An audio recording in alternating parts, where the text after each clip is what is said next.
Carter and I were in the middle of a long road trip, heading out to visit some old college friends. The drive was brutal, around 15 hours, but we figured if we split it between the two of us, we could push through in one stretch. I took the wheel first, and after about 4 hours, Carter switched in so I could get some sleep. That was the plan, at least. In reality, I couldn't fall asleep at all. No matter how I shifted or leaned back, I just couldn't get comfortable. So when it was time for me to drive again, I was exhausted, honestly even more tired than before Carter took over. I was still awake enough to focus on the road, but somehow I completely missed the biggest warning sign of all, the gas tank. We were in Carter's old Chevy, the kind without any helpful alerts or digital warnings. No beeps, no lights, just a basic gas gauge, and I never once looked at it. The first clue came when the car started jerking. That sinking feeling hit me instantly. Carter woke up as I said we were out of gas, and he immediately grabbed his phone to look for the nearest station. But before he could even finish searching, the car lost power completely. I had no choice but to coast off the highway. I felt like an absolute idiot. To make things worse, Carter said the closest gas station was still 4 miles away. We were surrounded by nothing, just endless flat land and darkness. No buildings, no lights, and no other cars passing by. We talked it through for a few minutes, and eventually Carter decided he'd walk to the station, grab a gas can, and come back, while I stayed behind with the car. It probably wasn't the smartest decision, but calling for roadside assistance and paying a couple $100 just for gas felt ridiculous when the station was technically within walking distance. Even though it was 1 a.m. and pitch black, Carter didn't seem too worried. He stepped out and started walking down the road. Within a minute, he disappeared into the darkness. I leaned back in my seat, replaying everything in my head and beating myself up for getting us stranded out there. That's when, just a few minutes later, I noticed headlights approaching from up the road. The car passed by us, but way slower than it should have been. The speed limit was around 55 or 60, yet they crawled past at maybe 15 or 20. I watched them in the side mirror, expecting them to speed up, but they didn't. Instead, they slowed down even more, came to a stop, and then did a slow 3-point turn to head back in my direction. I really didn't want to flag them down or admit we were stranded. Thankfully, I didn't have to. They rolled past me again, this time barely moving, maybe 5 miles an hour, like they were trying to look inside the car. Then, without stopping, they suddenly accelerated and drove back the way they came. I had no idea what that was about. For the next several minutes, I couldn't look away from the road, waiting to see if those headlights would appear again. And I had a really bad feeling that they might. I don't know if it was instinct or paranoia, but I couldn't shake the feeling that something bad was about to happen. I pulled out my phone and called Carter, partly to warn him and partly to tell him to hurry back if he could. The call rang until it went to voicemail. No answer. That immediately put me on edge, though I tried to talk myself out of it. Maybe his phone was on silent. Maybe he'd lost signal. I waited a moment and tried again. Still nothing. At that point, logic kind of went out the window. I decided I couldn't just sit there anymore. I locked the car and took off down the side of the highway, hoping to catch up to him. He'd only been gone 10 or 15 minutes, so if he was still walking, I figured I could reach him pretty quickly. The road was eerily quiet as I jogged along. Every time I stopped to catch my breath, I noticed a faint ringing in my ears, only because there was absolutely nothing else making a sound. After about 15 minutes of running, I still hadn't seen him. That didn't make sense, unless something had made him speed up, or worse. I stopped and called him again, and that's when I heard it. A phone ringing somewhere off the road. It was faint, but unmistakable. I scanned the dark field beside the highway and noticed a small, dim glow in the grass. My entire body went rigid. I called out to him, but there was no response. All I could see was the weak light from a phone screen. I stepped off the pavement and into the tall grass, calling his name again. This time I heard his voice. It was distant and low, and I couldn't make out the words. I moved closer, and suddenly Carter shouted, this time clearly, telling me to get down. I still couldn't see him, but I didn't hesitate. I dropped into the grass just as I glanced back toward the road. Headlights. It was the same car I'd seen earlier, crawling down the highway at a painfully slow pace. My stomach dropped. They weren't just passing through anymore. The car made 3 or 4 slow turnarounds, creeping back and forth, clearly searching the area. We stayed completely still, barely breathing, until the headlights finally disappeared for good. The second we were sure they were gone, we sprinted toward the gas station. Once we were safe, Carter told me what happened. The driver had pulled over and tried to convince him to get into his car. He said the guy was openly unsettling. There was no mistaking his intentions. When Carter refused, the man stepped out of the vehicle. That's when Carter ran. The guy must have assumed he'd stay on the road because he got back in his car to follow him. Instead, Carter veered into the grass and hid. Somewhere along the way, his phone fell out of his pocket, but he was too scared to move and give himself away. Eventually, we made it to the gas station and got help. We also contacted the police and gave them a description of the man and his car, but they never managed to find him. It was a terrifying close call, and I still feel awful knowing it all happened because I let the gas tank run dry. But one thing is guaranteed, I will never forget to check the fuel gauge again.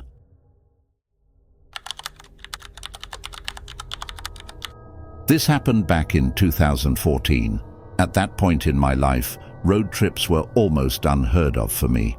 I rarely had the time to take several days off just to drive, let alone actually enjoy the destination once I got there. That changed when my family started planning a surprise 50th birthday celebration for my dad. I happened to be between jobs at the time, and back then gas was cheap while flights were expensive. Since I wasn't working and wanted to save money, I decided to make the drive instead of flying. To avoid rushing it, I broke the trip into 3 days. After a full day behind the wheel, I pulled into the nearest motel and booked a room for the night. It wasn't anything special, but I didn't really care. I slept late, woke up around 11, packed my things, and opened the door to leave, only to nearly jump out of my skin. There was a man standing directly in front of my door. I muttered an excuse and tried to step around him, but he barely moved, turning the moment into an uncomfortable shuffle. He looked to be in his mid-40s, with deep bags under his eyes and an expression that didn't exactly feel friendly. As I loaded my bags into the car, he stayed there, lingering outside my room and watching me the entire time. I couldn't leave fast enough. Once I checked out, I got back on the road. This was planned to be my longest stretch of driving, at least 10 hours if everything went smoothly. For the first few hours, it did. I passed through towns and cities one after another. But about 5 or 6 hours in, those started to disappear. Buildings turned into fields, and exits became rare. Realizing how empty things were getting, I stopped at the next gas station to fill up. After starting the pump, I went inside to grab a coffee. When I walked back out, something immediately felt off. Another car had pulled in extremely close to mine, so close it looked like their front bumper was nearly touching my rear. It was an older, dark red Corolla. No one was outside pumping gas, and the windows were heavily tinted. I couldn't see inside at all. Still, I couldn't shake the feeling that someone was sitting in there, watching me. I finished up quickly, got back into my car, and left the station. Almost instantly, the Corolla pulled out too, without ever fueling up, and slid in behind me as we merged onto the highway. I tried to convince myself it was nothing more than a coincidence and kept driving. For a while I could still spot the car several vehicles back, but as the sun went down, it became harder to tell one set of headlights from another. Eventually, traffic thinned out. Cars became scarce, and after another 4 hours on the road, I hadn't seen that Corolla again. I'd nearly forgotten about it entirely, assuming I'd read too much into the situation. Now, my bigger problem was staying awake. My coffee had worn off, and the nearest major city was still 2 hours away. I was determined to make it there, hoping for a nicer hotel and maybe even some time to explore in the morning. That was, of course, assuming I could keep my eyes open long enough to get there. I figured that grabbing another coffee might help, not even for the caffeine, but just to give me something to do, something to keep my mind engaged for the last 2 hours of driving. So I took the next exit and pulled into a gas station. The moment I got there, I realized the convenience store was closed. That alone was disappointing, but I needed gas anyway, so I pulled up and started filling the tank. Almost immediately, I noticed a single set of headlights leaving the completely empty highway and turning down the exit ramp toward the station. The place already felt unsettling. It was isolated, pitch black beyond the reach of the overhead lights, with nothing else around for miles. So when I recognized the car as the same dark red Corolla from earlier, my heart started pounding. The thought hit me all at once. What if I was being followed? I rushed to put the nozzle back, but before I could even process what was happening, the car sped in. It didn't stop at a pump. Instead, it pulled straight up alongside my driver's door. I barely managed to get into my seat before the passenger door of their car swung open. A man jumped out and immediately rushed toward me, reaching for my door handle. It only took a second to recognize him. It was the same man from the motel. Those eyes sent a wave of panic through me. I started the car, and when he realized the door was locked, he finally stopped trying to get in. As I pulled away, I glanced back, expecting to see anger, or at least frustration. Instead, he was smiling, wide, like he was enjoying it. That terrified me more than anything else. I slammed the accelerator, merged back onto the highway, and didn't slow down until I reached the city. I'm almost completely certain they didn't follow me that time. What still haunts me, though, is realizing the man had stepped out of the passenger seat. Someone else was driving, and they were part of whatever twisted plan he had. They followed me for over 10 hours from that motel, and worse than that, they could have been following me the day before without me ever noticing. Even now, nearly a decade later, that road trip still sticks with me, and I don't think it ever fully will stop.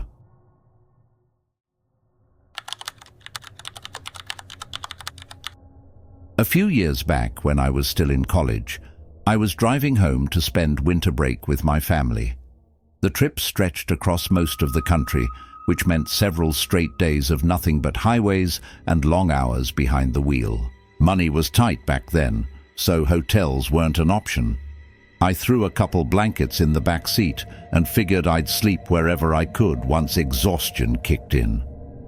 After about 11 hours of non-stop driving, around 1 a.m., I was completely wiped. I knew I was too tired to keep going, so I pulled into the first rest stop I came across. It was one of those tiny roadside pull-offs meant for just a handful of cars or trucks. There was a small building there with a restroom and a couple of vending machines. Only one other car was parked there, way in the back, so I took a spot at the opposite end to keep some distance.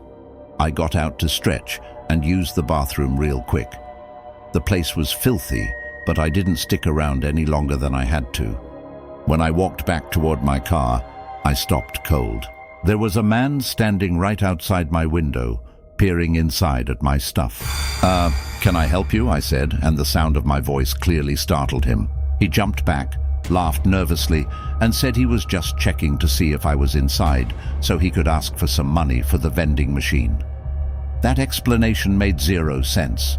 My car had clear, untinted windows. Anyone could tell at a glance that I wasn't in there, so there was no reason for him to be pressed up against my window like that. I told him I didn't have any cash and walked past him to get back into my car. What surprised me was that he didn't leave.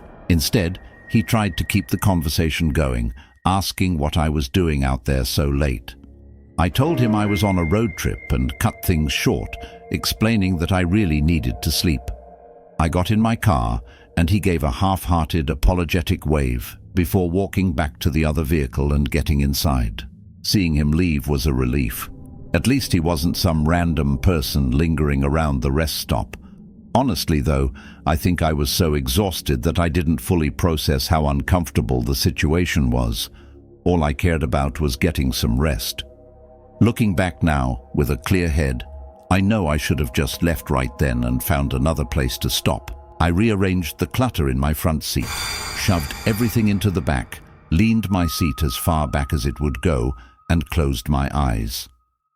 A few minutes later, I noticed light shifting across the inside of my car and opened my eyes to see what was going on. In my mirror, I saw that the guy had moved his car and parked directly behind mine. I sat there watching for a moment, trying to figure out why he'd done that at all. But once that uneasy feeling set in, I knew I couldn't stay. I pulled my seat upright, put the car in drive, and merged back onto the highway.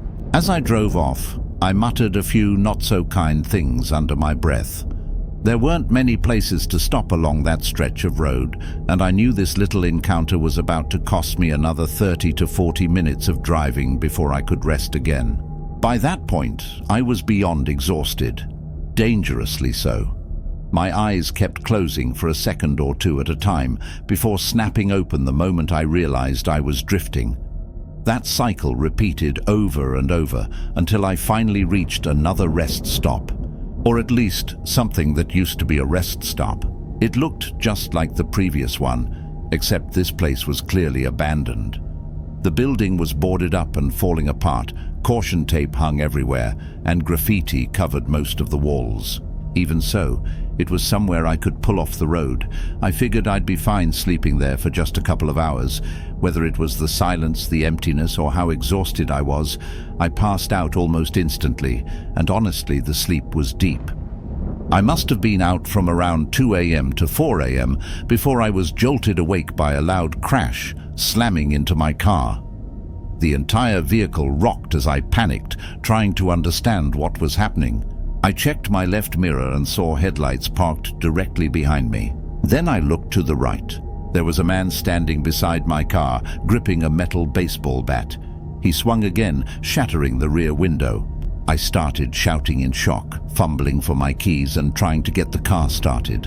The man moved toward the passenger side, and that's when I recognized him. It was the same guy from the first rest stop. He was smiling, not a normal smile, a twisted one. He began repeating the word liar over and over, slamming the bat into my car, then locking eyes with me and saying it again. I had no idea what he meant, but I didn't wait to find out. I managed to start the car and get out of there before things got even worse. My hands were shaking as I called 911 while driving away.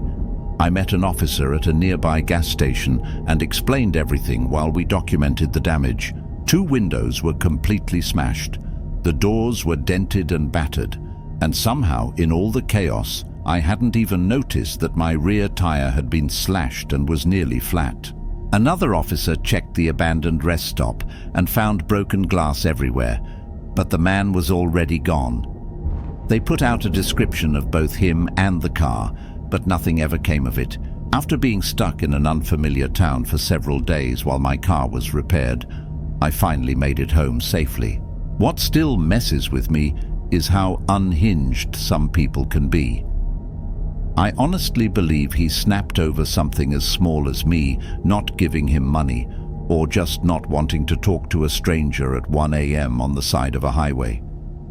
The fact that I could have been killed that night over something so trivial is absolutely terrifying.